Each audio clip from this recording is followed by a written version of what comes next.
10. Autor e a data do livro de Gênesis. Em nenhum lugar do livro o autor é mencionado, mas a própria Bíblia testemunha que Moisés escreveu os 5 primeiros livros da Bíblia, incluindo Gênesis.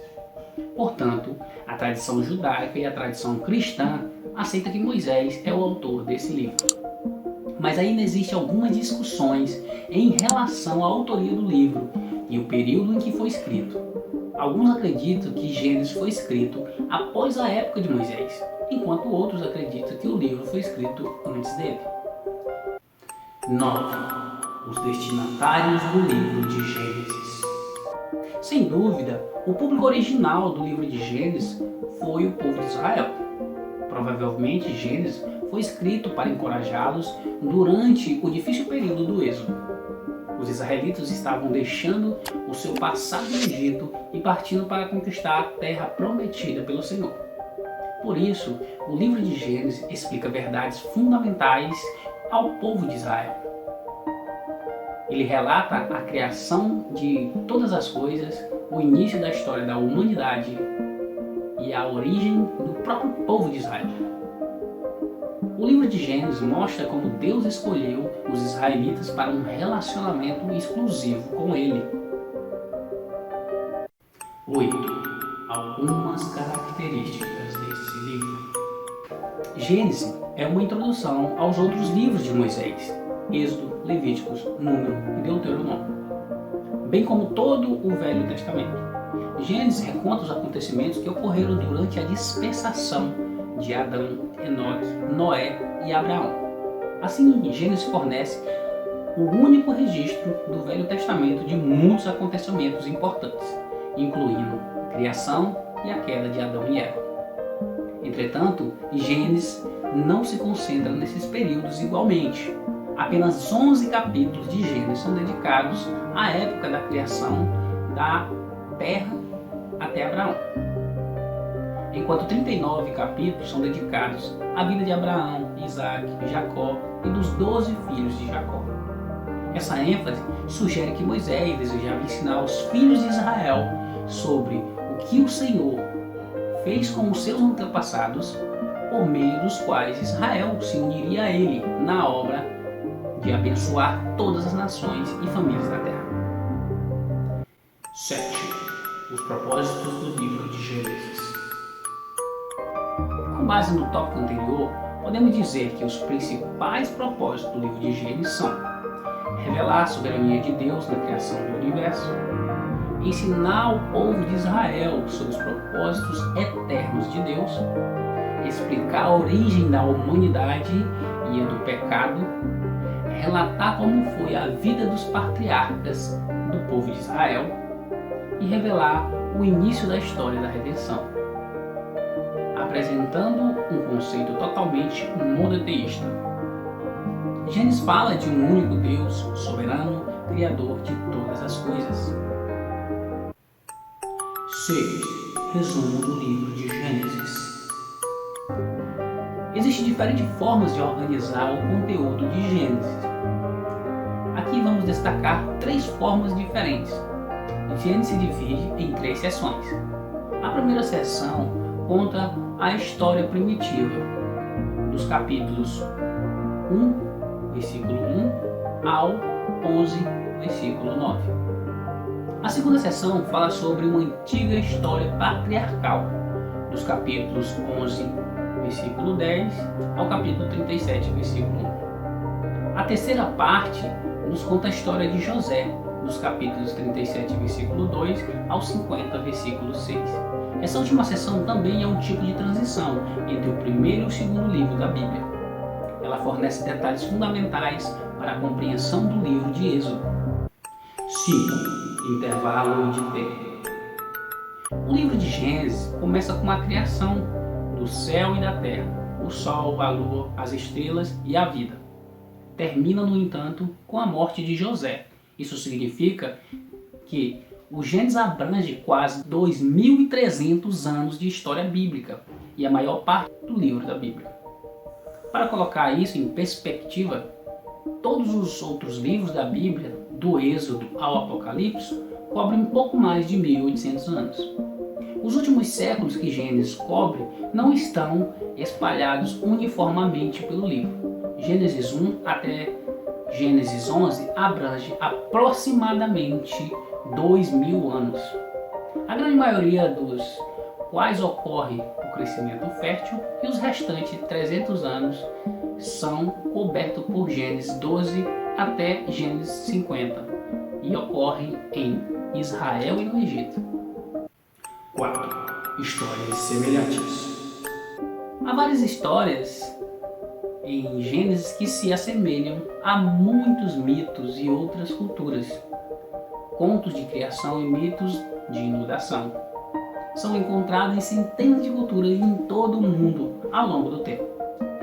Nenhuma cultura, no entanto, tem mitologia tão semelhante ao Gênesis quanto a antiga Mesopotâmia.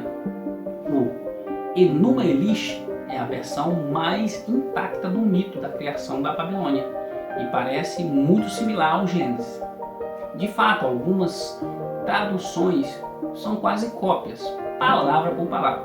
Atrahassissé, outro antigo mito da Mesopotâmia, e espelha de perto a Arca de Noé. Como o conto da Arca de Noé, uma grande inundação enviada para acabar com a humanidade, um homem bom, Atrahasis, é avisado do próximo desastre pelo deus Enki, e ele constrói uma arca para sobreviver ao dilúvio. Atrahasis traz sua família e 2 de cada animal para a arca, e assim salva a vida. 3. Papel de Eva. Os cristãos acumulam um pouco de animosidade em relação à primeira mulher.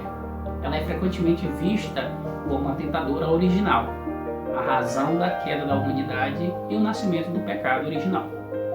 Eva, no entanto, é vítima da ideia comum de que uma pessoa não precisa continuar estudando o que já sabe. Os cristãos sabem que Eva era uma sedutora que ouviu as mentiras do diabo. Como tal, eles não precisavam cavar mais fundo na história de Eva. Isso é lamentável, porque Eva não é responsável por metade do que os cristãos colocam em seus ombros. O livro de Gênesis tem 2 contos sutilmente diferentes do Éden, mas nenhum deles responsabiliza Eva pelo pecado original, porque Adão estava com Eva quando é tentada pela serpente. O livro de Gênesis diz que quando a mulher viu que a árvore era boa para ser comida, ela tirou do fruto e comeu, e deu também ao marido que estava com ela. Adão estava com Eva quando a serpente girou sua fabulosa mentira. Ele ficou ao lado dela e ouviu o diabo, do mesmo jeito que ela. Adão poderia ter dito a Eva para não ouvir. Ele poderia ter recusado a fruta. Em vez disso, Adão é tão fascinado pelas mentiras da cobra quanto Eva. Ele simplesmente, e a Eva, está mais perto da árvore e é capaz de alcançar a fruta mais facilmente. Eva não seduziu Adão para comer o fruto. Ele compartilhou com ela de livre e espontânea vontade. 2. Causa de controvérsia. Poucos livros causaram tanta controvérsia quanto o livro de Gênesis. Cristãos e ateus colocam o relato da criação em Gênesis diretamente contra a teoria da evolução de Darwin, como um par de cães de briga. É também a raiz de suposições errôneas de que a ciência e a religião são mutuamente exclusivos. Cristãos e não cristãos podem estar familiarizados com as histórias do livro de Gênesis, mas isso não significa que as pessoas saibam que o que há de saber sobre este texto antigo. 1. Cristo em Gênesis. O livro de Gênesis claramente aponta para Cristo. Logo no capítulo 3, lemos que o próprio Deus anunciou que o descendente da mulher destruiria Satanás. Gênesis 3,15. A genealogia iniciada em Gênesis encontra seu final no Novo Testamento, com o nascimento de Cristo. Gênesis capítulo 5, versículo 11, a Mateus capítulo 1 e Lucas capítulo 3. Noé profetizou que os descendentes de Jafé seriam abençoados, encontrando a salvação por meio dos descendentes de Sem. No entanto, no Novo Testamento, vemos o cumprimento dessa promessa, na expansão do Evangelho pelo mundo em Romanos 11. O escritor da Epístola aos Hebreus aponta para o fato de que o sacerdócio de Melquisedeque tipificou o sacerdote de Cristo, em Hebreus 7 e Gênesis 14, do versículo 18 ao 20. Por fim, também percebemos que logo no começo de Gênesis, o paraíso foi perdido pelo primeiro Adão e o pecado passou a assolar a humanidade.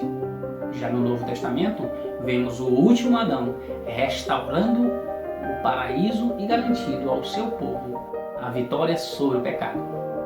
A Bíblia começa em Gênesis mostrando o homem sendo privado da presença de Deus, porém ele termina mostrando o homem desfrutando da salvação através dos méritos de Cristo.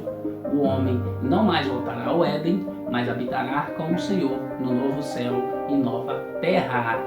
E aí, vocês gostaram dessas curiosidades? Já sabia de alguma dessas informações? Tem alguma que você aprendeu neste vídeo? Deixe nos comentários. Nós vamos ficando por aqui. Até a próxima e fique na paz de Cristo.